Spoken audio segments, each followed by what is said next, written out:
Welcome to the Duchy. It's time for another episode of the Dukes of Dice podcast, a proud member of the Dice Tower Network.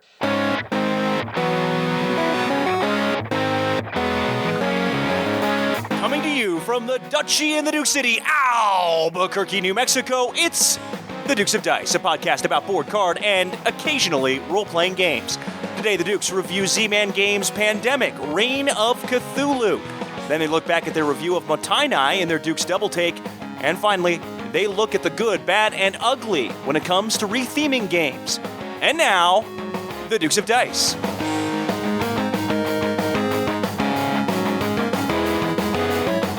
Hey there, everybody. Welcome back to the podcast. This is Sean. And Alex. And I'm using a ton of false energy because I don't have it because I'm so tired, Alex. I just want to go sleep. Yeah. How you doing? Kid problems. Yeah. But that's all right, because we're here with episode 111, Karmageddon, about cars. It's like Mad Max, right?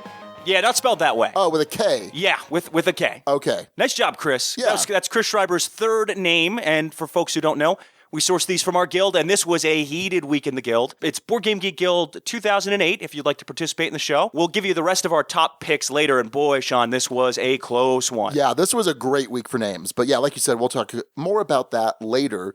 Speaking of our guild, we got lots of awesome stuff going on over there. A couple people have been asking for some Dukes of Dice micro badges. So you can go on over to that thread and say, hey, I'd love some Geek Gold for a micro badge, and I'll be happy to give it to you. So we've got a ton of people sporting our micro badges. Sean inherited a big bag of Geek Gold from his rich uncle who passed away. And so now he's just giving it out to the rest of the world. That's what happened. Yep. My uncle was Scrooge McDuck. He had a... he dove into a vault of Geek Gold. Yes, indeed. So yeah, go ahead and head on over there if you'd like that. We're also, speaking of those naming things, I'm putting my full effort back into following up on our naming leaderboard micro badges. So for those of you that have named one episode, you'd be eligible for a bronze. I think 3 is a silver, and 5, if you're like Steve O'Rourke, the name father, you would be entitled to the gold, or is it platinum? No, it's gold. The gold geek micro badge for the naming leaderboard. But working on that with some bureaucracy over it at BGG. But I'm going to put my full attention back in that, get that working. So very good. Also on the guild this week, a nice thread about people talking about board game elements or board game themes or mechanics that people are just simply tired of. So good conversation going on there about that. But that's a quick look at show business. Sean, what did you play this week? I got a lot of new plays in this week, Alex. One of them is a game that I've played previously in another edition. This was Agricola Family Edition. So I've played base Agricola, a billion times, about 5, 6, 7 in real life, and then I don't know how many on the iPad. And I'm not crazy about Agricola. I'd rather play Caverna, but the Family Edition is a simplified version of Agricola. Now, it's not as simple as, say, Agricola All Creatures Big and Small, which is the 2-player version, which is a very kind of light entry-level worker placement game, and I really enjoy it a lot. Although, for my money now, given the amount of time that plays, I'd probably just rather play Fields of Arla with another player, that wants a heavier experience. But this Family Edition was really good. So it's simple, like the All Creatures Big and Small, but it does play up to 4 players. It lasts 14 rounds, which I believe is the same as regular Agricola. You've got the same thing where you are placing your workers. Everyone starts off with 2 workers at a time, placing one at a time out to get whatever wood or reed or bricks that you need to build new buildings that are going to give you some extra abilities or some endgame scoring points. And the feeding is fairly simple. You need 2 food per worker, but it's a pretty easy process to convert that food or convert the different goods into food that you need. The scoring at the end, I think, is where this really differs from Agricola. So in Agricola, you need to do a little bit of everything. Otherwise, you're going to get punished with negative points. Also, you need to reach a certain threshold in a certain type of good before you even start scoring points. And here it's just, no, you're just getting a couple points for this, a couple points for that. And much easier, much less stressful. I found it to be pretty enjoyable. Now, the problem for me is I don't know why I would pick this up, because it certainly scratched that itch for that Uwe style game, but it still left me wanting just a little bit. So for my money, most of the time, I'd rather play a Caverna or a Le Havre or a Labora. and still get, because they all feel similar-ish. And this is a great gateway, but I don't know that I would use this over, say, a Lords of Waterdeep. So I don't know. I really enjoyed it. I think you'll like it a lot, but I don't know if there's a need for it in my collection. But I think it's really solid, and I'd be reluctant to turn down a play of it. So yeah, I mean, Converter is one of my favorite games in my top 20 easily, and this was enjoyable, but just I don't see the need for it in my collection. Now, if you don't have a good entry-level gateway for worker placement, then you should probably consider Agricola Family Edition, because I think it fits that bill pretty well. So I got in not a single new play this week. All right. I did play a ton of Oh My Goods, and taught that to a few people this week. And as you were talking about, Sean, last week, again, Oh My Great, it holds up on repeated plays. There's a ton of game in the box, and Empire sold out of all the copies it had. Not surprising. Also got in Deep Sea Adventure, which I found I'm pulling out in quite a few situations. It's definitely a good filler length. And works pretty well in that case. The press your luck. Yeah, press your luck game where you're all sharing a submarine and trying to come up with treasure. Cameron drowned every single time in the game we played, which I've been there, Cameron, because I did it my first game, drowned every single time. It is a blast and worth checking out if you hadn't already based on us talking about it before. So, yeah, but I got absolutely nothing new in. Okay. At all. Well, I'll fill the void, Alex. Go ahead. I'll talk about Fight for Olympus from Mayfair Games, designed by one Matthias Kramer. You might know him as the designer of Rococo, which is a very solid game. And this game was excellent. It's a two-player only game, so it's kind of Mayfair's, the two-player series that they've been doing. Patchwork is one of those games. And this is a card game where you are fighting over these, is it 5? No, I think it's 6 sections of Olympus, Delphi, and Troy. Is it Troy? I think it's Troy. And what you're doing is you're drawing a hand of cards from a shared deck, and it's a bunch of different Greek mythologically themed cards. And on your turn, you can play any number of cards from your hand to the board that you can afford. In each spot, there's 3 in Olympus, 2 in Delphi, 1 in Troy. You can play 1 card to each space if you want, and there's also some equipment cards that you can then attach to increase the heroes that you play there. Each hero and or soldier, they're called units collectively, have an attack value and a defense value. And when you play these cards, you have to pay a cost. So in the left-hand side, it's going to say discard a red card, discard a green card, discard a blue card. So you have to. So the cards can be used to be played out, but they can also be used to pay the cost of other cards. So that's an interesting decision. Oh, I really like this card, but I can't play this other card unless I get rid of him. So you have to make that decision. Now, once you play them out, what's going to happen, starting from all the Olympus cards down to all the Troy cards, they're going to attack what's directly across from them. So it has a kind of similar feel to Omen, Reign of War. But is it Reign of War? Is that what it's called? Omen? Something like that. Yeah, something like that. So what you'll do is when you attack with one figure or one card, it'll deal its damage to the opposing card. And if it kills it, great. If not, then you just put damage markers on there. And when the card takes damage equal to its defense value, it's destroyed. Now, if there's no one defending that section, instead, you're going to get a victory point if you're in Olympus, or you're going to get a resource marker if you're in Delphi, so you can use that to pay instead of discarding a card. Or if you're in Troy, undefended, you're going to get a new card. And then at the end of the turn, you draw 2 new cards. And you keep playing until the deck runs out, in which case you see who has the point tracker on their side, because it's kind of a tug-of-war point tracker. Or the game will end if you start your turn with all 6 sections filled on your side. The third way is if you just reach 7 points immediately. If you just have that many victory points more than your opponent, you just win. This game was fantastic because there's a ton of special abilities when they come into play, ongoing effects when they attack. This was awesome. I think that you're going to like this tactical card play. If you liked Omen, I think this is probably better than Omen. It does some of the things similar to that. But this was excellent. Rory and I played 2 of this back-to-back in quick succession, and we were ready to play a third one right away, because it was fairly quick. It's about 15 minutes, and we enjoyed it quite a bit, but then some people walked in, and we wound up playing some other stuff. But it was awesome. It was really solid, and just a great offer, I think, by Matthias Kramer and Mayfair Games. So I'd go check that out. I will be looking to pick up a copy from Empire. Very cool. Yeah, it's awesome. It's really cool.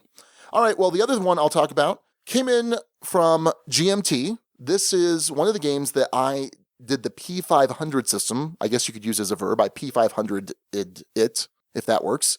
And this was the first one that actually arrived from that. So P500 is this thing that you do with GMT where you commit to purchasing a game kind of a pre-order system, but also kind of their crowdfunding in a sense, although they're not collecting the money up front. But it's saying this number of people, once 500 people are committed to buying the game, then we'll move it on in production. And then it comes out, you get charged a discounted rate, and it comes to you. So this is not the first one I P500'd, but it's the first one that actually fulfilled. And did I mention the name of the game yet, Alex? No.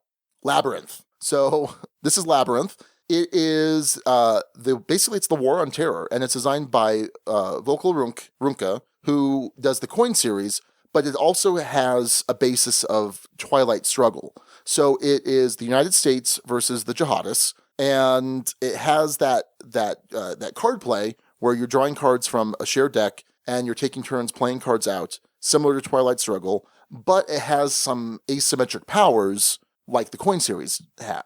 And it is excellent. It is really good. I'm super hesitant to say that I like this more than Twilight Struggle, because I do love Twilight Struggle. It fell off my top 10, but it's probably in my top, I'd say 25.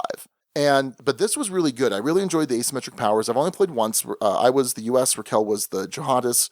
It's very interesting and very thematic. So, like, you can initiate a regime change as the US, and you just automatically gain control of a country, which makes sense. The political structure of the country, not the country itself. And that was a little off-putting to Raquel. She's like, wait, you just get it? Well, I'm like, yeah, think about it. You are the United States. You have the most impressive military in the world, and you just show up with, thousands of troops, and you just take over. Yeah, there are still cells located, in the mountains and in certain cities. But as far as the political structure goes, you have that. And so then, once you're in the middle of a regime change, those troops are kind of locked in. You can't really redeploy them, and you have to kind of weed out the rest of the terrorist cells, and you have to take efforts then to improve the government until it's a good level of government. I think initially it's under Islamist control, and then poor, fair, good. And ultimately what you're trying to do is you're trying to have a certain number of good and fair nations on the board, as the US, and the jihadists want a number of poor governments and Islamist control governments on the board. Really interesting game, very thematic. Everything made a lot of sense given the disparate powers that exist. I really enjoyed this game. I don't think you'd like it, but I really enjoyed it. I'm looking forward to playing it again. I'm glad you have someone to play it with. All right, well, that's going to do it then for our abbreviated What Did You Play This Week? Let's head on over to the news desk.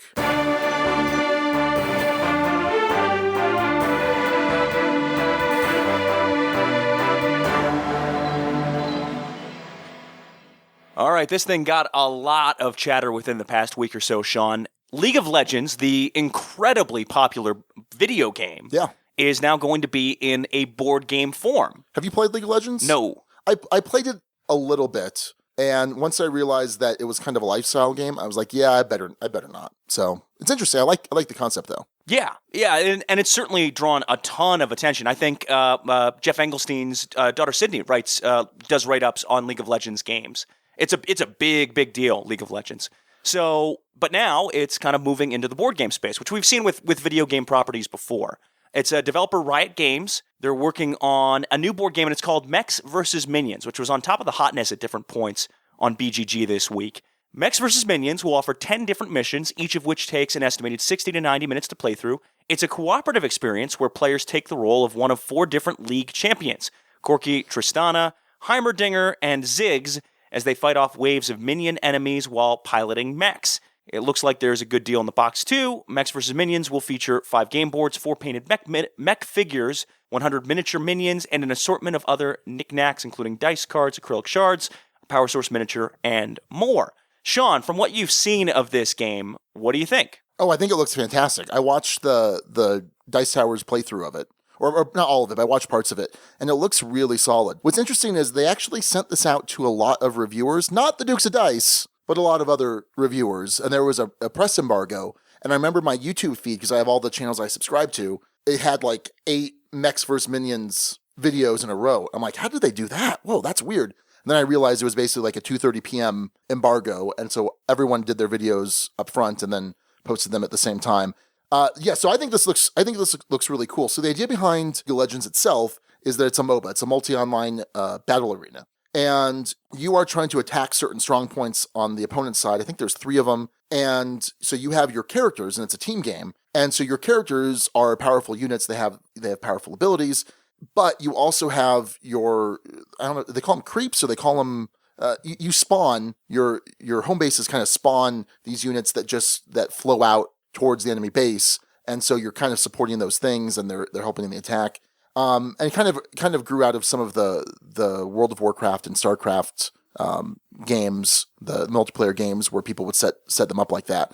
And it's a really cool concept, and I know Rum and Bones has tried to emulate that in the board game arena. It looks like this does a really effective job of that. So I'm very excited to try this. And it's going to be available on October 13th. I don't know, does the concept of it, does the whole idea of League of Legends as a board game, does that sound appealing to you, Alex? So I don't have any connection with the video game property itself, but from your description of it, it seems like there could be some degree of interest there. Did you ever play any of the Warcraft 3 or StarCraft I played mods? StarCraft. No, well, not mods. Okay. So base StarCraft. Okay. I did play a decent amount when I was a lot younger. Was never very good at it at all. Yeah. I enjoyed it more for the story mode that it had in that game, as opposed to any of the online play. And Age of Empires, I would play. Anyway, that totally neither here nor there. Nope. Yeah, there's some degree of interest with this one. I think anytime you have a big property that seems to be done well and handled well like this, as this one seems to have been, I think it's at least worth checking out. So I'm intrigued. Well, and what I find really fascinating too is that for their kind of first venture into board gaming, they saw the value in getting this out to reviewers. So they got it to a bunch of the big video reviewers, and then they also got it to some of the not as big podcasters. Not the Dukes of Dice, but that's okay. But I find that I really appreciate though that they see the value in that, because there are some companies that don't. But anyway, that's another story for another day. But I'm definitely interested in checking this out. It looks really cool. Next up, Justice League board game. Talking about another big-time property. This one is going to be coming out from ABBA Games, who did Celestia and Prohis. And I think I butchered the pronunciation on... Is it Prohis or Prohis? I don't know. Anyway, Justice League will be playable with 2 to 6 players, co-op or versus, and will be split into missions, with each mission involving several chapters. The missions themselves will take inspiration from some of the more popular Justice League stories, and you'll complete the chapter by knocking out one of the several objectives within it. So... Sean, from your looks at this one, does this one intrigue you? Not as much. I mean, I'm a big fan of the Justice League. I've read, I feel like I read most of the different Justice League and JLA comics probably from like 92 until 2008, somewhere around there. The Babel series of JLA, I think it was like JLA 48 to 52, somewhere in there, was excellent. It was where Batman had taken all the secrets on how to take out the Justice League, and it got into someone else's hands. And so the Justice League was just being taken out one by one. It was awesome. It was really cool. But no, yeah, this is, one of those properties that I've played some different Justice League games or some DC superhero games, and I've never been that enthralled by them. So I'm not particularly enthused from what I'm hearing. Maybe I'm wrong. I'd love to be wrong, and hopefully it's fantastic, but I haven't really found a good Justice League or DC game like, say, Marvel. I really enjoy Marvel Legendary. It's a pain in the butt to set up, but at least it's a really solid game on top of all that. So, I don't know, maybe. So it's interesting because it does have both a co-op and a competitive way to play. There's action point allowance, dice rolling, grid movement, customizable game boards. There's also a save system similar to Time Stories. So that's interesting. This could be cool. It might not. I'm not holding my breath, but I'd certainly try it. But it's not something I'm going to rush out to go get. Fair enough. All right, and talking about our Kickstarter, this is in the occasionally role-playing games category. We're talking about Scion 2nd Edition, tabletop RPG. And here is a read from the description. The ancient powers never fully went away. They wander our modern roads and cities, mingling with the teeming masses of humanity. You are one of their children, born to the magic of yesterday and the promise of tomorrow. Armed with weapons possessed of mighty powers, the Scions, divine offspring of both God and man, stand as humanity's only defense against the savage Titans, dread forebears of the gods. Even the gods themselves cannot stand united as ancient rivalries spring forth once more. Scion 2nd Edition relaunches the award-winning Scion tabletop RPG with books which define and expand the game setting called The World and the godly pantheons defining that world. This one has well met its funding goal at this point, Sean. Yeah. Gotten a good response on Kickstarter. Did you take a look at this one? What do you think? I haven't taken a look at this, but I have played Scion First Edition. Oh. In fact, do I have the book around here? No, I never owned the book. I was borrowing a book. A buddy of mine had 2 copies of it. I was borrowing one of his. But yeah, no, this is a cool system. Was this a White Wolf game at one point, or was it published by White Wolf? It wasn't in the World of Darkness, but I feel like it was published by White Wolf. I'd have to double check on that. But no, it's a really cool system. I like this idea that you're basically a demigod, and based on who you're Greek or Roman or Norse, we played with the Norse gods, depending on who your parent is, that affects some of the powers you have. And it's a really cool system. It's a really cool concept. Kind of think of Percy Jackson is really what it is. Although I think this predated the movies, but maybe not the books. I'm not sure. But I really like this system. Is it something that I would consider backing? Probably not, just given the time that we do have for role-playing games. But I highly encourage, if you're interested in looking for a system, or a setting at least, I think the setting is probably stronger than the system from what I remember. But I like that idea of you're a demigod, and yeah, it's really cool. It's a really cool system. It's a cool concept. Or setting. Yeah. In any case, you got a little bit of time to back this one after this episode drops. Campaign runs through October 22nd. So there's a couple different pledge levels, but it looks like $40 will get you the physical book. You can do some cheaper options for just the PDF. So I don't know. We'll see. When does this end? It ends October 22nd, so a little bit of time to get in on this one, Sean. All right. Well, I'm going to click remind me. Okay. So there's a maybe. There's a maybe here. So they'll let me know 48 hours. I'll decide then. Where are you leaning? What, as far as what? As far back, not back. Yeah, I mean, I liked this game. I'd be interested to play it again. It's a cool setting. $40 for a hardcover. I don't know if it's a hardcover or not. But $40 for an RPG book is about what you'd expect to pay. So yeah, I don't know. We'll see. We'll see how I feel 48 hours before it ends. Fair enough. All right. That's Scion 2nd Edition. Check it out on Kickstarter. And that is a look at the news.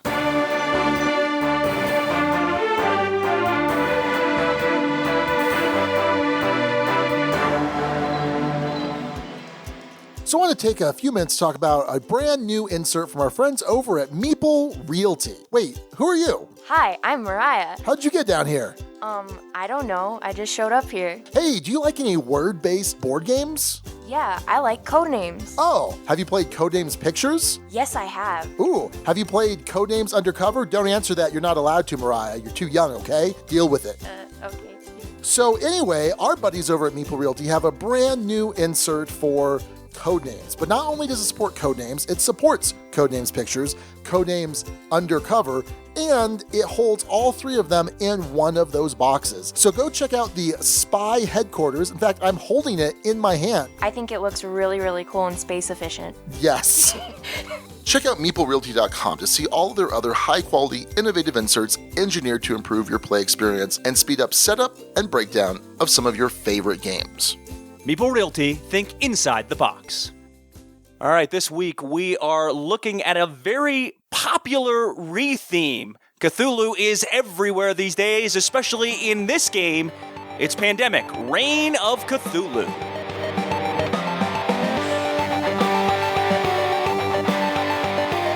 All right, Pandemic, Reign of Cthulhu, or as I like to call it, P-Rock. Can we call it P-Rock, Alex? No. Why not? Because that's silly. Is it silly? It's a little silly. Hey, you want to come over and play P-Rock? P-Rock, yeah! All right, so this is from Z-Man Games. It's radical! And this is Pandemic, but with Cthulhu, which sounds interesting. I remember it sounded like a cash grab to me early on. It sounded like Eldritch Horror to me. Yeah, much simplified, less narrative Eldritch Horror. I do find it interesting that the normal Pandemic logo is right there. I mean, clearly it has Pandemic there as a branding and a marketing tool. But when we kind of go through the rules, we'll explain that there are some significant differences from regular Pandemic and Pandemic Reign of Cthulhu, or P-Rock, if you want to save some time. So, the idea here is that much like Pandemic, you are trying to remove certain objects from the board and do things like curing diseases, but really you're closing gates. So the board is a simplified version of the Pandemic board. There are 4 different regions. There's Arkham, Dunwich, Innsmouth, and Kingsport. That's the one we keep forgetting. And all of these regions have, about 7 or 8 different locations within them. They're all interconnected, but the board doesn't wrap like it does on the world map of Pandemic. But you do have these different bus stations which can facilitate moving from one end to the other. Now, in each of these towns, there is a gate. One of those locations is a gate that you're trying to seal. So you have to be on the gate, and then you have to discard 5 cards of that color to seal that gate. On your turn, you're going to be spending 4 action points to move around, so you can move from point to point if they're connected. You can discard a card in certain ways to move from a bus station to other spots, pretty much wherever you want. It's a pretty open-ended movement system when you're discarding from bus stations. I won't go into too much of the details there. You can also spend a point to remove a cultist from a spot that you're on, because these are cultists, they're not disease cubes. There's also Shoggoths that will appear. The other thing you can do is you could take 3 of your actions to kill a Shoggoth. And the Shoggoth are these, elder monstrosities that you have to deal with. Now, they typically are going to appear during the Evil Stirs card reveal. So it's the Epidemic. It's the Epidemic card in regular Cthulhu that appear from the player deck. There's 4 of them seated throughout the deck. And that's how the Shoggoths typically appear. Now, the Shoggoths actually move around the board. So when you flip certain summoning cards, which are the different town cards, that's going to, some of them are going to move the Shoggoth towards the nearest gate.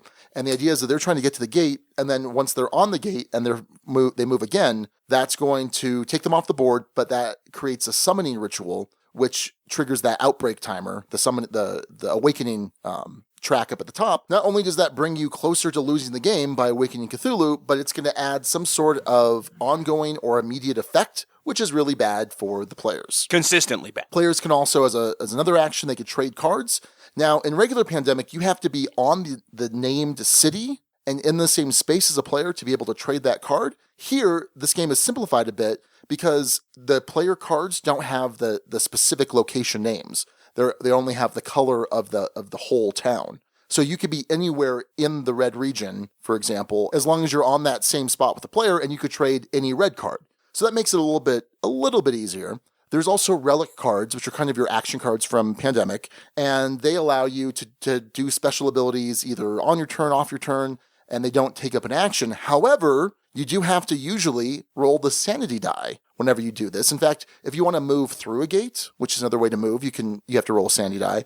If you wind up on a spot with a Shoggoth, you have to roll the sanity die, because that's another way to lose. If everyone becomes insane, you're going to lose. And so the sanity die has a couple sides with lose a sanity, lose 2 sanity, or 2 cultists appear in your location. And everyone starts the game with 4 sanity. And when you become insane, you're still playing, but you lose an action and your ability gets worse. That's the thing, is also everyone has different asynchronous powers. So as a team, you're going to be continuing taking turns, taking your actions to try and keep the cultists and the Shoggoths under control, eventually trading cards to get people to enough of the cards of a particular color to go seal those gates, seal all 4 of those gates, and you are the winner, but more than likely you're going to lose and everyone's going to die. Thanks a lot. That's Pandemic Reign of Cthulhu. P-Rock for the cool kids. Yeah! All right. Thanks, Alex. Yes. Happy to help in any way I can. So, Sean. Yeah. Rulebook.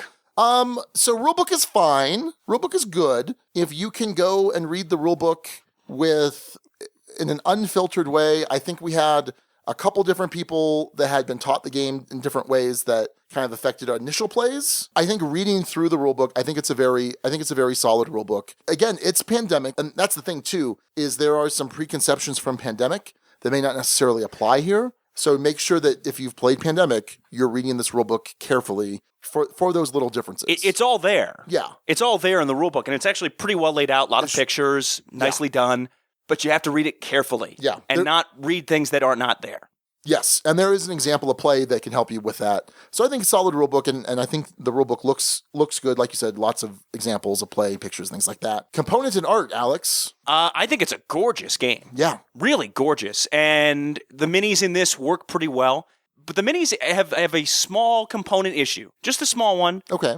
I wish that they were... Painted would make it more expensive, I get that. Okay. But more distinct from one another. I found that at least a couple of times in games, I saw other players moving other people's pieces. Yeah. Because they're all this same gray piece. And they're molded in ways to where they're distinct and different, but easy enough to mix up. And it definitely happened a few times in my games. Okay. Yeah, I can see that. We should mention that Matthew, our buddy Matthew, was nice enough to let us borrow his copy. I will be purchasing a copy of my own, if that's a bit of a spoiler of at least where my review is going. What I plan to do is I plan to prime the minis, prime the player character minis, and then just do a wash in a particular color so that they're all a distinct color. Okay. I think that'll help. I'm not gonna paint them like the full color paint, but I'll do a wash. Lame. Yeah, no. This game is good. It's not that good, Alex. Okay. That it deserves fully painted. Way to spoil the review in art and components again, Sean. I actually don't know exactly where you're ending up on this. I don't know either. I'm kind of working through it. Okay, fair enough. But we have a minimum. We know what the minimum's going to be. Yes, just based off of that. Yeah. So yeah, as I said, I think it all looks good and it all looks clear. The iconography is well done on the cards. The little Shoggoth moves come up well. I like the Shoggoth minis. Yeah. I think those are cool and help get you into the experience for sure.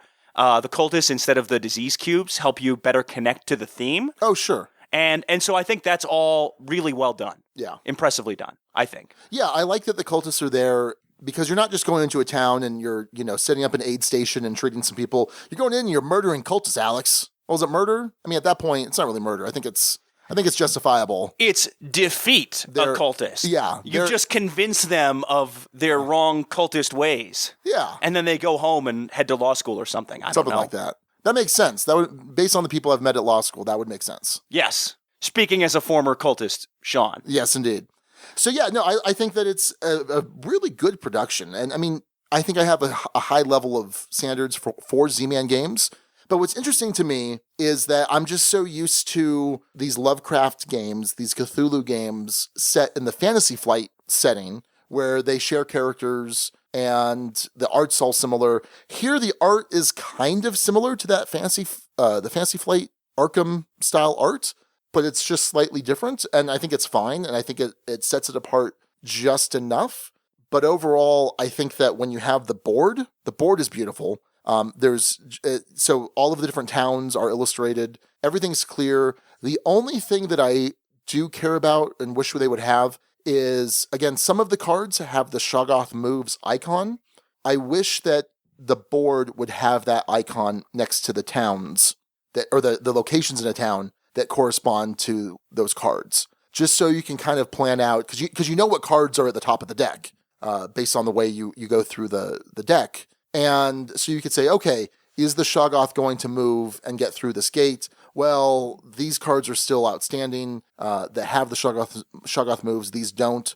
So just something extra to kind of plan for. Otherwise, you could just go through and make a list of them, I guess. But I'd like to see that on the board. Shoggoths move in mysterious ways, Sean. Except they don't. They're always on the same cards. Shoggoth. But no, other than that, I think the iconography is clear. I think the card art is fantastic. The thickness of the cards and everything is great. I think it's a great production. So really solid. Let's talk about gameplay innovation in this section here, Sean. And obviously, when we're talking about a retheme, there's a lot here that is Pandemic. Oh, absolutely. If you like Pandemic, if you know Pandemic, there's a lot here that's going to be very familiar to you. Yes. How the deck moves in terms of shuffling cards, revealing the one from the bottom, those kinds of things are definitely there. But I think you're right in that it's easy to get tripped up on assuming Pandemic, even though it's very similar, it's not totally Pandemic. Yeah, no, I agree absolutely. And I think that also, even given the way I kind of went over the rules, I kind of assumed some knowledge of Pandemic, which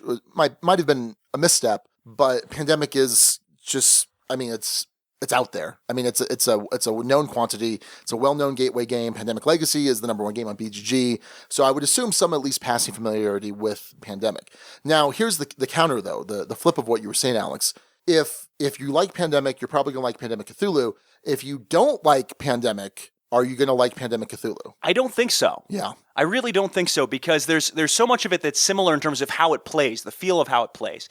Now, if your problem with Pandemic was it wasn't thematic enough, that you didn't feel connection to the cubes, you didn't feel like you were really globe-trotting and curing diseases, which I actually feel the theme with that. I definitely feel the theme with this one more. If your biggest problem with Pandemic was theming, then I guess this might be, there's a chance. But I'd say for the most part, yeah, if you didn't like Pandemic, if cooperatives aren't your thing, this isn't going to fix that problem for you. Yeah, I think so. And so me, I was at a point where I appreciate Pandemic. I would play Pandemic, but it's not something I'm looking to play. It's not something I'm excited to play because I played it so much. I loved what Pandemic Legacy did by adding in this narrative and adding in this ever-changing rule set. Now, this, though, that theme does grab me a little bit more. And I think that this has a bit of a wider application as far as who I'm going to be pulling out this game for. Pandemic is kind of looked at as a gateway game. I think this is even more of a gateway game. It's more simple than Pandemic, but it's not simplistic. There's still a lot of tough decisions to make in this game, a lot of difficult choices, and I really enjoyed that. And I feel like I'd have a much easier time teaching this to gateway gamers than I would base Pandemic. And I think the big thing is like the trading of the cards. Oh, wait, I have to be in this exact city for this exact card, and you have to be there too? That's always one that's difficult for a lot of people. This is a little bit simpler, and so I feel like this actually replaces just base Pandemic for me as far as a gateway game for newer players. Yeah, I think so. And I think because of the thematic connection, it makes it easier for newer players to connect to something like this. Yeah. Because you have someone wandering around, you see physical people on the board that you have to defeat. There's a better connection to that, for sure. It's not a pawn, it's not a bunch of cubes, it's, you're in Arkham, you're doing what you got to do to take out these cultists. Now you add in, obviously, a luck factor, and this does have a sanity die, which you'll roll in certain situations in this, and you could potentially become insane. Yet another way to lose the game, right, if everyone just goes absolutely bonkers crazy.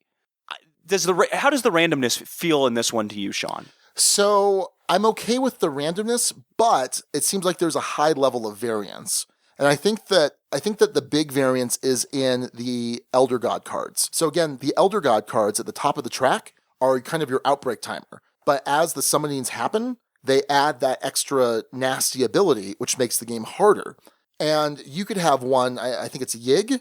Yig is the one that requires an extra card to seal a gate. And that's really problematic because that just makes the game that much harder. It's either that extra action to trade that card or just that extra... The card itself is a resource in a sense. And to get rid of that is really problematic. So if that's the first one that you flip, oh boy. And so I feel like some of the Elder Gods are worse than the others, and they're worse to come up earlier rather than later, or vice versa. And I almost would have rather have seen a tiered system of use these 6 Elder Gods for these first 3 spots. Shuffle them up, deal out 3 here, and then for these last 3 or 4 spots, use these Elder Gods. I think I would have preferred to have seen that. And also kind of maybe makes sense. You have some of the lesser Elder Gods compared to the more powerful Elder Gods that come out later. I think that definitely would have made a little bit more sense. But I think that's the level of variance, because I had one game where we lost in like the first 15 minutes, if that. It took more time to set up the game and explain it to the new players than it did to actually play the game, because it was just a horrible series of events, horrible series of Elder Gods that just flipped and just was out of control. And we played the second game real quick. But I feel like that variance right there is pretty brutal. So I don't know that necessarily I would kind of create my own tier system. I think we'll probably just play it as is, but I think that would have been something interesting to consider in the development. I don't know if they did or not. Well, the other thing that adds, you were talking about variance, and there's variance that can both hurt and help you. And the ones that can help you are the relic cards. Yeah. The relic cards get shuffled in as sort of the event cards from Pandemic. They're very similar in that way, except you can acquire additional ones over the course of the game. And then the other twist to it, too, is there's a minor penalty potentially for trying to use those items, potentially a huge penalty. Right. When you're dealing with possibly putting cultists on the board, possibly going insane in the process. That worked in really well for me as far as adding interest and variability and different decisions to the game. I will say, Sean, for my part, yes, there's definitely an element of luck here in many ways, and definitely an element of if this gets dealt wrong, you could be completely hosed, right, or it could be a cakewalk. And that's true with Pandemic, or with base Pandemic 2. I just feel like there's a higher level of variance here because of the dice, and then because of the Elder Gods. And if you're a gamer that gets frustrated with that and is in turn frustrated with Pandemic as a result, this makes it more that way. It does not fix it. Right. For me, I enjoy that style of game. I don't mind that. I don't mind that whole whatever happens, happens. Especially because it's a cooperative game. We're all going to lose or win together. It's not like one person's getting an advantage. The game itself, I guess, gets an advantage. Sure. But it's not like it's a competitive, I'm trying to think my way out of this so I can beat you kind of game, where that might really, really frustrate you as a gamer. So when in your plays, did you feel like this was a simpler version of Pandemic?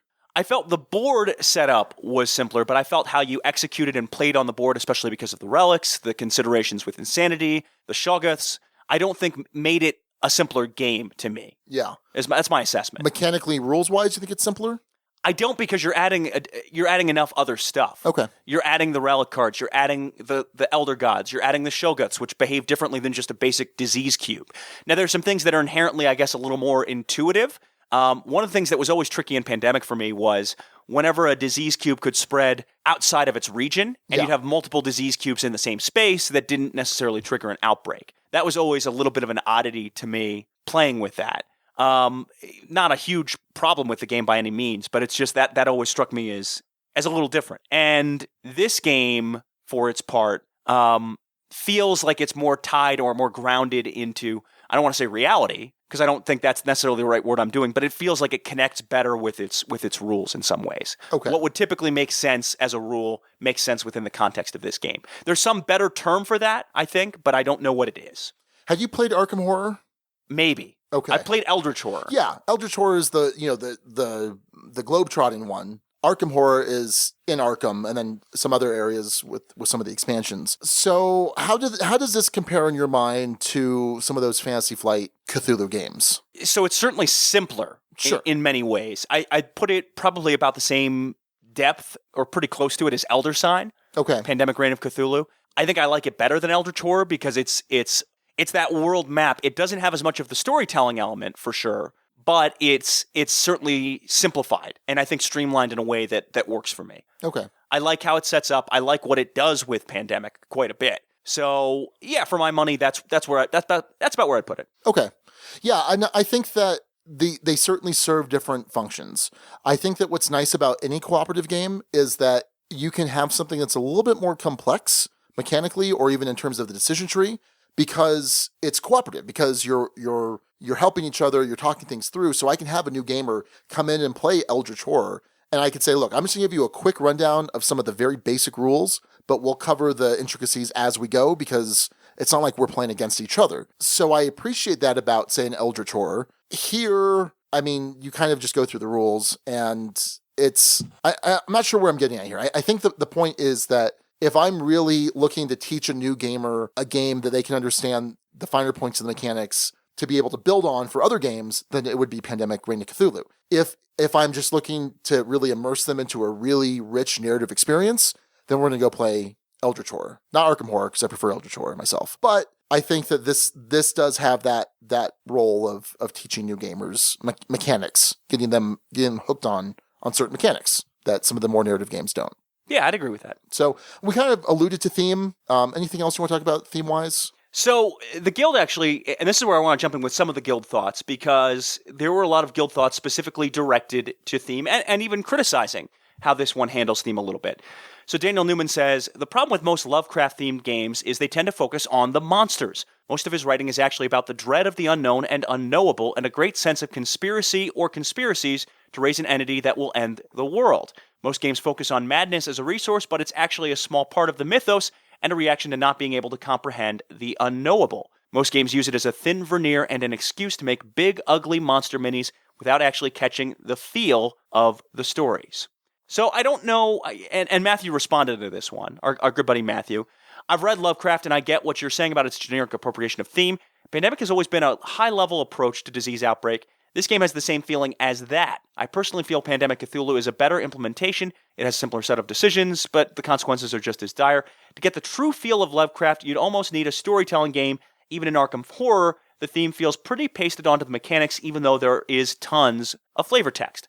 How do you come down on this? I have not actually read any Lovecraft. So I've read, I have the whole collected works, and I've read, I'd say probably 80% of the different stories. And for the most part, I agree. I agree that the games don't necessarily capture the feel of Lovecraft. However, I do think that it's kind of become its own entity. The Cthulhu mythos is different than the Lovecraft writings. And so it's this own creation that owes its origin and owes its source to Lovecraft, but it's kind of become its own thing. and it is kind of a monster of the week type feel to it. And I'm okay with that. I enjoy that. So no, it doesn't feel supremely connected to Lovecraft's writings, but I like this Cthulhu mythos that's kind of evolved in that sense. But I agree with what Daniel's saying, at the heart of what he's saying. Yeah. So, at least for me, not having read Lovecraft at all, having the thematic connection, for this one was strong with me. Sure. For sure. And not just in the, this is a really beautiful version and it feels thematic and et cetera. This is one where there's some degree of storytelling that comes up organically through the game for me. Okay. I don't know if you did this at all. I don't know that we experienced that in our place. I totally did in my place, but I think I was like the only one doing this. Probably. Where I was like, anytime the Shoggoth would move around or would pop up on the board, I was a Shoggoth cheerleader. Okay. Big fan of the Shoggoths. Huh. Hello, friends. It's me, the Shoggoth. Are my tentacles scaring you? So, I mean, it's like that kind of stuff I would do it continuously in the game. And maybe it's because I'm just a little weird and crazy, which I am, but there's enough of that thematic connection in the game to me. And with the relics and with the different elder gods that pop up, I just found myself telling some degree of a story with this game, in addition to feeling the theme. So I think in that sense, I'd call it actually a pretty solid success. It takes what Pandemic was, which had a decent thematic connection for me, and steps it up a notch. And I appreciated that for sure. So over in the guild, Kent Blue said, I'm a Lovecraft fan and think this captures that theme pretty well, with the conflict focus on stopping cultists and occasional Shoggoths. The art and components are nice as well, but for me, the gameplay has fallen flat on the handful of times I've played it. The only real time the game presented a challenge to us, mostly 3-player games, was when we played a rule wrong and moved the Shoggoths each turn, not just when the appropriate cards came up. But base Pandemic has also not been great for me the few times I played it either, so maybe I just don't like Pandemic. And that could certainly be it. Yeah, it certainly could be. Like we said earlier, if you didn't like Pandemic, this doesn't fix it. This doesn't fix Pandemic in a way where you're going to suddenly like it more. Right. Unlike, say, I think Pandemic Legacy could. Yeah, there are elements in Pandemic Legacy where that might overcome that. I don't think this is the version of the game that's necessarily going to do that for you. And just know that going in. Know your tastes. And kind of going back to Matthew's point, how to really capture Lovecraft, you need more of a storytelling game. I think that's true. I know I've read the Call of Cthulhu book, the RPG book. I haven't actually played Call of Cthulhu, but I know that the slow descent into madness is more, and the unknowable nature of it. If you go in guns blazing trying to kill these monsters, you're just going to die. Like, it's just not going to happen. Like, I think back to our game of Eldritch Horror, where we're imagining me rowing out in the little dinghy in the Pacific Ocean up to Cthulhu, and I'm like climbing up and I just murder him. Right. Which is what happened in the game. Like, allegedly, after several redos. It's a cooperative game. We're allowed to retcon a single reroll. It's fine. Because we missed one thing. That's fine. We killed Cthulhu. It just wouldn't work. In the reality, if Cthulhu and these horrible things were real, you're not winning fights against them. It's just not happening. And that makes for slightly less compelling board games.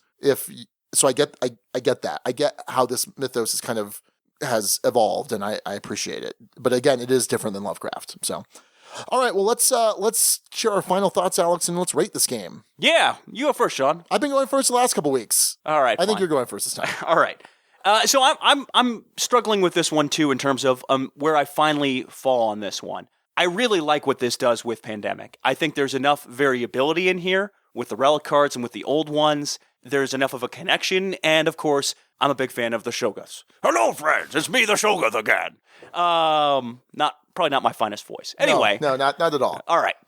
So we rate games on a 6-point scale, 1 being poorly designed but playable, not necessarily fun, 6 being an all-time favorite that is a contender for the top 10.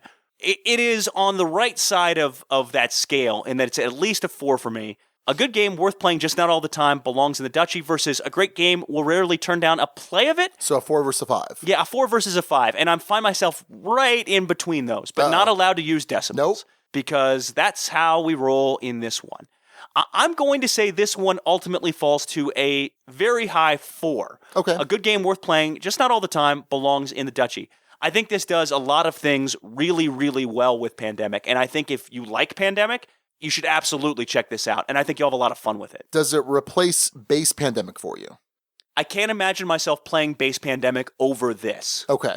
even though I like what Pandemic does as a way to get gamers into the world of cooperative games, Sure. I'm probably more likely to break out The Cure if I'm looking to break out some sort of Boo! whatever. Yeah. I'm some sort of a more lighter weight cooperative version. If I'm looking to really teach a newer gamer Pandemic, I might be more likely to break out this if it's the right crowd. Okay. So I don't know if it replaces it totally, but it definitely kind of edges it. There's maybe a little bit less room for it with this out there. Yeah. Just because of how well it does so many things.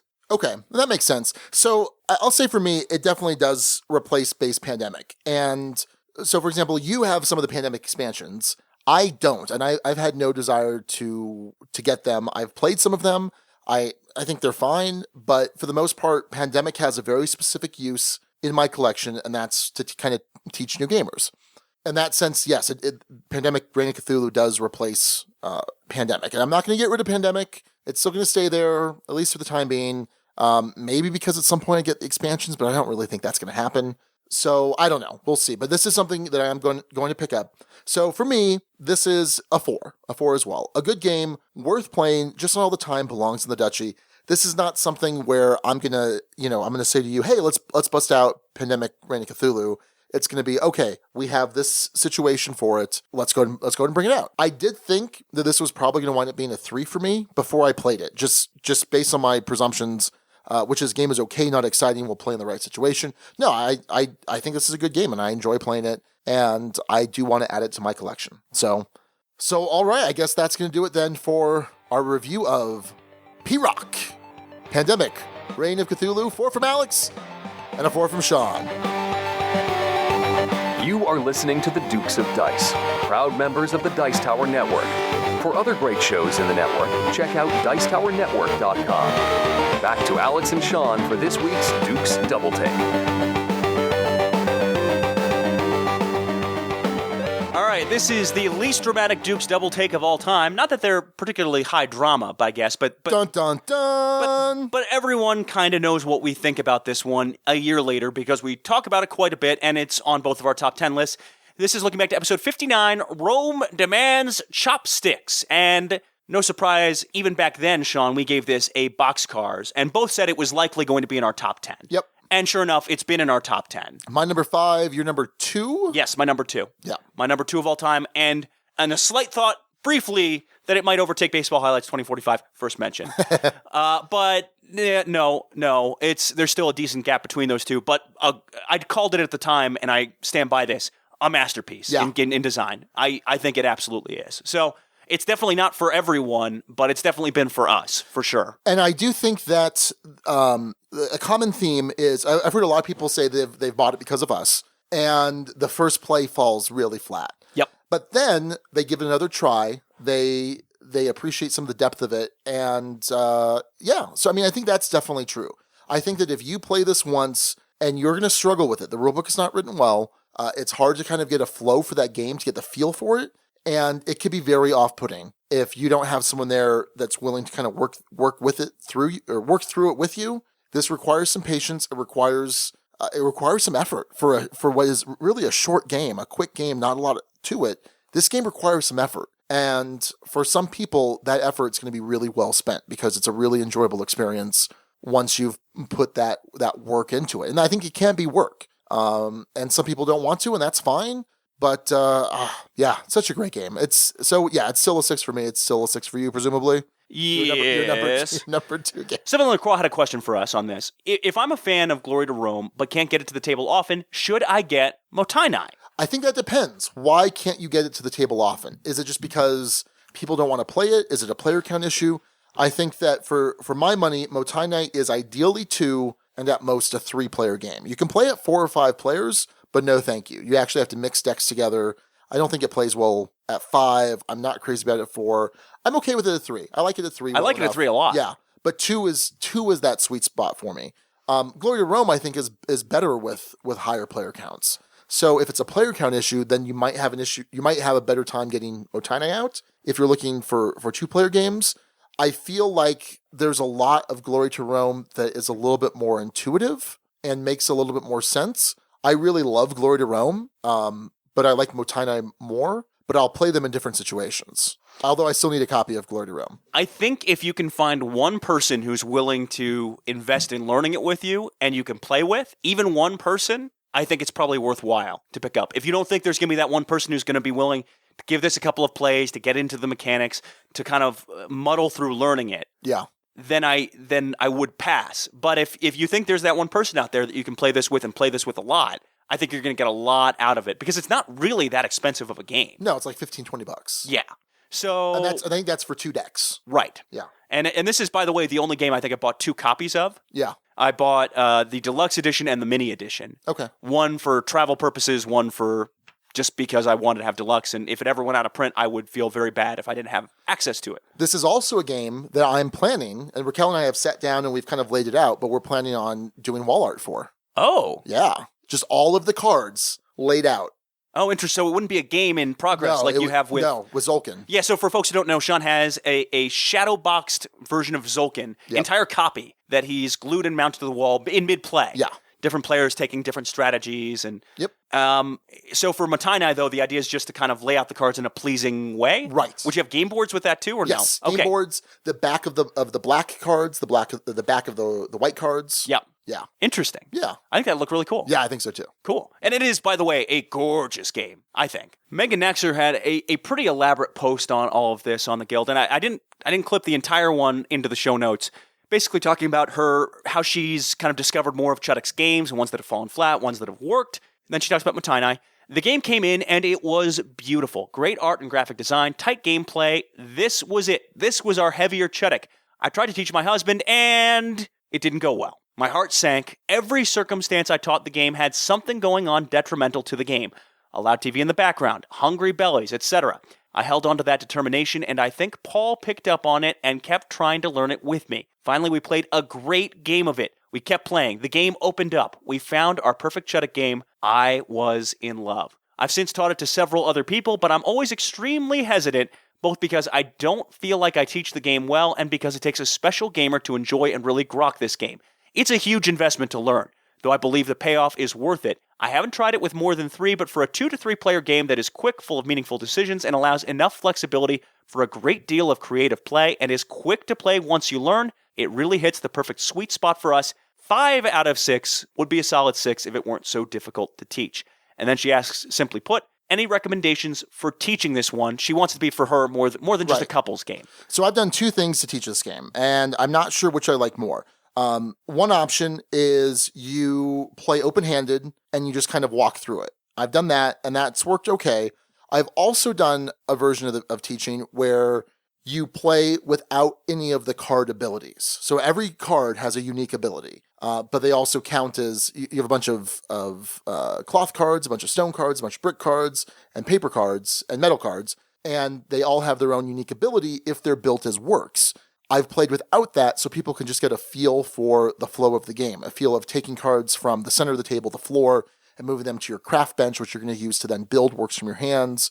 And getting a feel for that flow is really important, and understanding that without all of the special rule-breaking powers that the works themselves have, I think is really solid. So try both of those. I think I don't want to do that second one as much. I think it'll just kind of depend on the player. But it's a difficult game to teach, and this kind of worries me, like we talked about last week with Cult of the New. There are certain games that you may not be crazy about the first play or second play, and maybe they do take some investment. And you could say, oh, well, there's a ton of games out there. Why bother with that investment when you can just move on to a game that you're really going to enjoy? And that's the thing, is you may really enjoy this game, and you just won't know unless you put that effort into it. But I could see that. I could see the argument saying, well, I'd rather just play something I know I'm going to like. That's fair. I totally get that, because time is limited, and there are a ton of great games out there. But this is a fantastic game. Yes. Masterpiece. Stand by it still. So one more thing. I'm working on a solo variant. What? Yeah, I've been working on it off and on for a while. I tried it again Friday night. It's not quite there. Is there an automa? Yes. Oh, geez. Yeah, and I'm trying to keep the rules as simple as possible for how it works. But ultimately, it's either the automa crushes you or you crush it. And so I'm still working on that, but I revisit it every couple months. Interesting. So I'll come back to it again. Maybe Mr. Chudik might have some thoughts on that one. Yeah, we'll send him an email. All right. So that is our look at Mottainai. As you can tell, both of us still very much in love with this game. Sean keeps it at a 6. I keep it at a 6. Go check it out.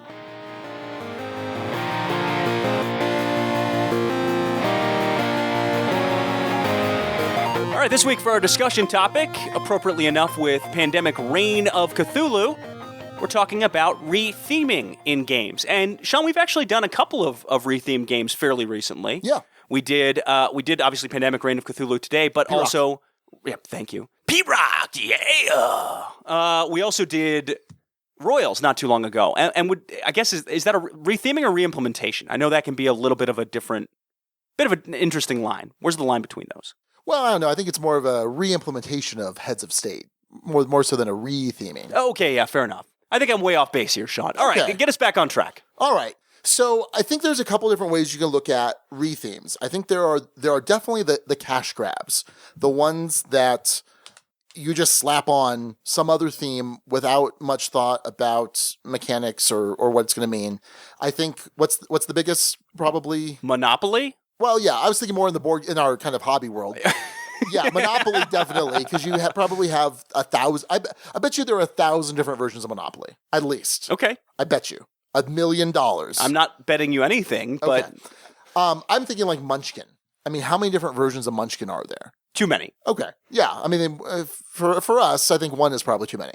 But sorry, Munchkin fans out there. But I also think like Flux is another example of that. Now, I think there's some merit to it though, because let's say you really like a theme. Let's say you really like, Star Wars, Star Trek. Well, you can go play Starflux. And you could appreciate some of the jokes more, some of the art more than you might other versions of it. So I think there's some merit to those, and I'm hesitant to kind of fault those. And there are some times when they do have there are some thematic connections in those rethemes. So like there's I think Zombie Flux first introduced the creepers, which are basically the zombies, and if you have the creepers in front of you, you can't win. And when the Munchkin games, there's certainly very thematic rules mechanics added in based on whatever that particular theme is. So it's not like it's a whole hog. They're ignoring mechanics and just pasting on the theme, although, who knows. I do think that there are times when you'll put a little bit more effort and it's not quite a cash grab. And I think of a game like, say, Star Trek Catan, which is very similar to Catan. You can play Catan and then move to Star Trek Catan, and you'll have an understanding of most of the rules, but it adds something. It adds the different character cards that you can use, and it adds a couple other things. But for the most part, I know for me, when I see that, I'm generally less inclined to want to play that retheme. I don't know about you. For me, it's not as much of a draw. Although I am attracted to games thematically, if the game itself is not well integrated into that theme, it's not something I'm going to be digging as much and something I'm going to be going out of my way to go pick up. I'm not one to pick up, it's Star Trek Monopoly and then pick up just because it's Star Trek or something like that. Why do you keep talking about Monopoly? I don't know. It's on my mind because that's sort of the biggest offender in this. Right. And I think it's the biggest way of showing the spectrum of this. Because there's the spectrum of Pandemic Reign of Cthulhu, which, as we both talked about, I think rethemes does well and is worthy, versus something that just basically slaps on different names and doesn't add anything to it. It just keeps it the same mechanically, but throws on it reskins it. Sure. And doesn't do it in an interesting way. With Pandemic Reign of Cthulhu, it does it in an interesting way. I like having that connection to whatever the source material is. And I think if you're doing that by tweaking the mechanics, adding something new, adding something interesting, I think it works for me. It's something that can work, and it's not just a blatant cash grab, not just something you're putting out there to sell just because you can, I guess. So, and here's where I'm talking a little bit out of ignorance. I've only played base Love Letter, Sean. Okay. I know Love Letter has a lot of different re-implemented themes. Right. Is that something that's, from your experience and from your knowledge, is it done differently enough? Yeah, so they typically add something to each one, some slight rules tweak that makes it a little bit more thematic, like the Hobbit one. And I own like 4 of them. I own like 4 or 5 of them because I got a good deal at the AEG booth at BGG last year. Acquisition disorder. So like the Hobbit one has the One Ring as a card, which does something a little bit different. In the Batman Love Letter, what is it? I can't remember what it is, but something about when Batman, I think he gets to take cards. When you use him to take cards, you get to keep them and it adds towards points or something. So like I said before, they kind of do slightly different things to at least make it feel thematic. But I think going back to like, say, Star Trek Catan, it's not what you're expecting to do in a Star Trek game, because you're building a network of starships, which are your roads, to build star bases, which are your settlements. And that's not really and you're collecting resources, right? Yeah, there's no real thematic connection. That's not what you're doing in Star Trek. I mean, most of it centers on Starfleet, and you're having these great adventures, you're exploring, you're doing all these other things.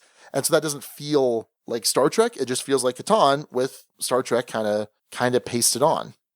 So we got a couple of folks weighing in on the guild. James Holzhauer says, I'm unsure about slapping new themes onto existing games. On the one hand, it makes it appear to be a blatant cash grab, but if the new theme adds some interesting mechanic to the game, then I just might buy it. And he actually cites Munchkin and Flux as prime examples of new themes that actually work for him. And obviously neither of those are games that we're too big of fans of, but I think for a lot of folks, I remember playing Pirate Flux and there was enough different there. I like Flux. Okay. I actually really enjoy Flux. I don't. Yeah, no, that's fair. Yeah. BJ from Board Game Gumbo says, talking about reskinning games, the one that comes to mind for me is Nothing Personal. I've not played Kremlin, but the mob theme and dressed up components really hit the mark for me. I like it when a designer can take the underlying mechanics in a game, tweak them a bit, and come up with a fresh design. So for me, Sean, that's one where I didn't realize that was as much of a retheming. It doesn't feel like a rethemed game. It feels like a fresh game. Now, granted, I didn't actually play the original Kremlin and wasn't even aware of it, but I could see that working in that situation where there's enough of a tweak and enough of a thematic connection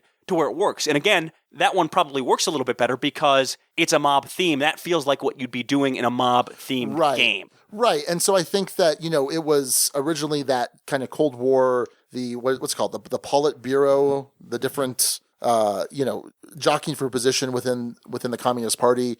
And I think that the whole mob theme definitely is more of a draw to a lot of people. I think there are a lot more mob movies than there are movies about intrigue within the Kremlin in Soviet-era Russia. But that's just me. So, yeah, I think it's a better theme, and I think you can see games where there are better themes. But what do you think about a game like Pandemic Cthulhu, which, as well as it rethemes it, as well as it doesn't seem like it's just a quick cash grab, how do you feel that it still has that standard Pandemic logo on it, as opposed to a revamped logo that makes, or even the use of the name itself, because it's not a pandemic, it's an outbreak of It's cultists. a pandemic of insanity. But you know what I mean? I get it. I get why they did it. I get that they're going to sell a bunch more copies by including the name Pandemic on it. And I think it's okay to have it in the sense of it has enough of a ancestry or origin with Pandemic that it makes sense, but it's also kind of a thematic disconnect to me. If Pandemic wasn't in the title, I think a lot of folks would feel straight up deceived. I think you get a lot of folks accusing, hey, this is basically just Pandemic with a lot of other things. And I think you have to have that on there in order for it to work. I agree with, I think there's enough of a justification where you can say, well, it's the madness is spreading around the world. And so I think there's enough of that there to justify Pandemic as a connection. But I see your point. I absolutely see your point. I think you have to have it on there both from a practical sales side and also from a not deceiving the market kind of side. Well, but what if you just had something in the beginning that just said, this is... No? I think it's got to be on the box in this case because, again, you might be someone who really enjoys, the pandemic. You might enjoy or not enjoy Pandemic. Right. And if you don't enjoy Pandemic and you pick up Reign of Cthulhu and, this looks like a really, gorgeous Cthulhu Lovecraftian kind of game, I think you're going to have problems. But I wonder if so it says right here on the box, a game by Chuck D. Yeager based on Pandemic by Matt Leacock. And I wonder if you just called it in the BGG database, it's just called Reign of Cthulhu. And at the bottom of the box, it says based on the Pandemic system. Too fine print for me. Too fine. Well, you're talking about on the front of the box on the very bottom. Yeah. With the logo. With the logo, based on the Pandemic system. That might work. And then Pandemic Legacy, based on the Pandemic system. I think then you get into the realm of, okay, but if we need to have it on the front of the box anyway, let's at least make it in such a way where we can sell more copies. Sure. So I actually get it from that perspective. I think it's... Oh, and I feel like at this point we're just kind of mincing words, and I don't know. I get it. and I'm ultimately fine with it. Doesn't it really affect how I view the game? But just I don't know something. Since we're talking about this, Alex, I figured might as well bring it up. Fair enough. Well, what about a game like Battle Line versus Schottentotten? And I don't know the difference. I've heard that people tend to prefer Battle Line a little bit because you have the option of the tactics cards. From what I've seen described, at least thematically, I'd rather play Battle Line. I think that theme draws me in, and I see the line. I see this idea of formations kind of pushing and trying to turn the tide of the battle. So I don't know. I like the theming that Battle Line has currently. I'm confused because it's to my understanding they're the exact same other than the tactics cards, right? I think even the tactics cards are the same. And I think the new Schottentotten includes those, maybe. Yeah, I think so. Okay, interesting. Because the Yellow just released a new version of Schottentotten pretty recently. Yeah, that's one that I don't totally get. I don't get the necessity of, I guess. And maybe someone... And I think, was it Schottentotten preceded Battle Line? I believe so, yeah. Yeah, I don't know. Ask Dr. Knizia at some point. Well, hey, speaking of Dr. Knizia, I mean, I think that his games are the ones that tend to get rethemed the most, because there's such a high level of abstraction to them. And even Pandemic has kind of a high level of abstraction that makes... So do you think that makes it easier to retheme a game? Easily, absolutely. Now, as you were mentioning, though, there can be disconnect problems. You mentioned that Star Trek disconnect problem. And that's the risk you take with having something that's a little more abstract. You have to go past that to some degree. And I think, again, with Reign of Cthulhu, they took that theme and they incorporated it into the game and tweaked the mechanics of it enough so that it worked and it made sense. I think with an abstract game, there's a danger of putting on a theme just to sell more copies that doesn't make sense and integrate well with it. Right. So Knizia has Wildlife Safari, which then got de-themed to just no animals, to just Loco. Kingdoms has been rethemed to Beowulf the movie board game. That's a thing. Baker's Dozen used to be Poison. I mean, there's a whole... I found this whole geek list of a bunch of these. I think that's interesting that I think that the abstraction can certainly make that easier. And, Flux and Munchkin and Love Letter are all fairly simple games, and I think it's easier to kind of do that with minimal effort. Although I still think there is some effort that is used. So, any final thoughts on this one, Sean? Yeah, I think that, like I said, there's some merit to the ones that require little effort, because maybe you just really like a particular theme, and that's cool. And I think that's fine. And so I'm hesitant to kind of necessarily come down hard on a publisher that does that. But the ones that do craft something elegant and beautiful and really encapsulate the theme of the new target, like Pandemic Cthulhu, I think that's great. And I'd love to see more of that if it's a theme that I enjoy.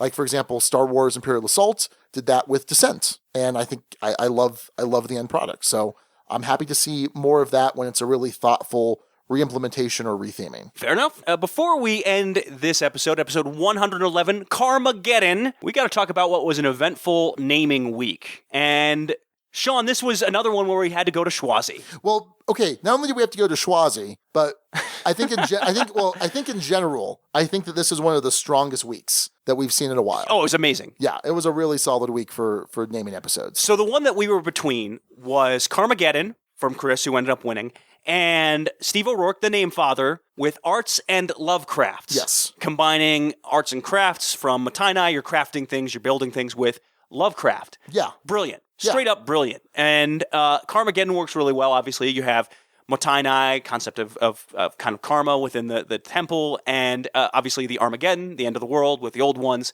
Sean, you were leaning slightly towards Karmageddon. Yeah, so I thought that Arts and Lovecrafts is the slightly more clever of the two, but Karmageddon, again, from like a marketing perspective, was the catchier one. Yeah. Of the two. On my side of it, I just thought the cleverness of Arts and Lovecrafts overrode Karmageddon just a little bit, but I saw your point with the other thing. Yeah. So, for the second time we've had to do this, with a Steve O'Rourke name, by the way, we went to Schwazi. Yes. And Schwazi we did, and Steve, Schwazi doesn't like you. No, it really doesn't. It really doesn't. We did this once, it went to Sean, and Sean's like, 2 out of 3?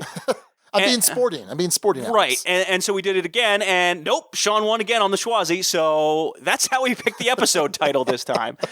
But again, you mentioned how strong this week was. So that wasn't the only strong one, though, one that in any other week might have had a good chance at this. Matt Franz took up our challenge. Last week, we had a Huey Lewis in the News episode title. Yeah. I Want a New Drug. And so he said, hey, I got another one for you, If This Is It, which when you first look at it, you're like, oh, okay. But then you think about it, and it really, really works. So, Sean, this one, from the time you heard this, was just stuck in your head all week. Yeah, it was stuck in my head all week. All week. I even listened to or watched the music video to try and get rid of it. And no, it was stuck in my head all week. So thanks, Matt. Thanks a lot. But here's how it's clever. If this is it, questioning I guess there's sort of a contemplative Buddhist thought idea built into it. Sure. Mixed with the end of the world, if this is it. So, sneaky brilliant, really. I thought that one worked really well. You got it. And that's going to probably stay stuck in your head for at least a little while longer if I had to guess. Then also in strong consideration this week, another one that was super, super clever. Ryan Post came with The End is Mottainai. So kind of the end is nigh mixed with Mottainai. I will say in general, I tend to be a little bit hesitant about having a full game's name in a title. I'm sure we've done it at some point in the past. I'm not sure why that's a thing for I'm dead positive, but it is a thing for me. So, Ryan, if you want to blame someone, blame me. Sorry about that. Striker J had a clever one, too. Mottainai University, kind of referencing Miskatonic University. Yep. So, nice one there. And I'm going to butcher this name, and I apologize in advance. Hari Zafaradis, that's the closest I can get, I think. The Insanity of Enlightenment to round out our top 6. Yeah. Solid. So, really, really solid naming week. Great job out there. And I don't know, just apologies to Steve. Steve, I was pulling for you. For the second time, Sean has... And I kind of was too. That's why I gave the Schwazi another chance? Yeah. But your heart just wouldn't let you give... Because I gave you an opportunity after the first one. It's like, well, if you want to do best 2 out of 3, I mean, is that a name you actually are leaning towards? And you're like, no, I just want to do it again. And by the way, we tested the Schwazi afterwards to see if it wasn't just going towards Sean every time. And nope, the very next one, when we weren't nothing at stake, it went to me. So, by the way, Schwazi... I have used that app so many times since installing it on my phone. Really. Outside of board gaming? No, just mainly in board gaming. Okay. But it's come up. It's been used a lot in board gaming. Sure. Because the vast majority of games do not have a good way of picking a first player in there. Maybe when you're suffering from AP, you just use that to make the decision. Oh, yeah, it could work. Against myself? Against yourself. Yeah. Okay. Interesting enough. Take ore or take wood? Schwazi. Oh, I'll take ore. Okay. All right. Well, that's going to just about do it. Episode 111 in the books, Sean. Yes, indeed. And you woke up as this episode went along. I'm doing everything I can, Alex. That Diet Dr. Pepper is finally kicking in. Diet DP.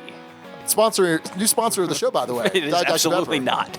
All right, well, until next time, this is Sean. And Alex. And Hail Hydra. Thank you so much for listening to the Dukes of Dice. Today's episode was recorded in the Duchy on September 25th, 2016. Our theme music is provided by Carbohydro M from his Prime Legacy album.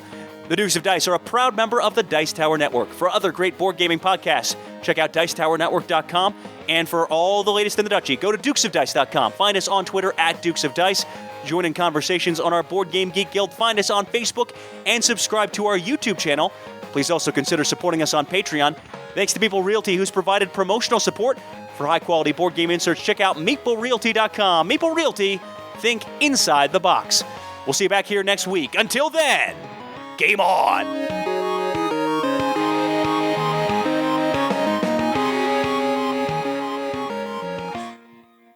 Do we have some episode title where the heart of rock and roll might work? I'm trying to think of what it would have to be. Is there a rock and roll music themed game? Let's go look. And then you combine it with a review of And Then We Held Hands because you get the heart in there. What? I think we should cater all of our future episodes to just be so that they work with Huey Lewis titles. All right, let's see here. Let's see what Google says. Rock and roll board games. Okay, well, this isn't on BGG. Ideal Rock and Roll Hall of Fame and Museum board game. That sounds like it might be a trivia game. Rock and Roll Triviologies. No. Oh, there's an expansion to Dungeon Fighter called Rock and Roll. So apparently we need to review Dungeon Fighter. Rock and roll. With the Rock and Roll. I'm trying to think of other Huey Lewis. So backfilling. Power of Love. What would Power of Love be? Well, that would be And Then We Held Hands. That would be Power Grid And Then We Held Hands. That would be the combo of those two. Other ones. Oh my goodness. Hip to Be Square. What would Hip to Be Square? What game with a lot of squares? Or square cards. Or square cards. Or tiles. If we did Operation for Hip. Operation combined with Isle of Skye? Sure. Or instead of square, just the game where you're trying to be lame. And I don't think that game exists yet, unfortunately. Where you're trying to be lame? You're trying to be, like, the purpose of the game is to be, it's sort of like Last Will, but instead of getting rid of all your money, the idea is to be the lamest person. Well, then the Prodigals Club, because you're trying to get rid of your reputation. Oh, is that right? Yeah. Oh, okay. Yeah, that might work. Okay. The Prodigals Club and Operation, coming soon to a Dukes of Dice podcast near you. Why is Huey Lewis our muse now? I don't know. Fine by me. Is it? Yeah.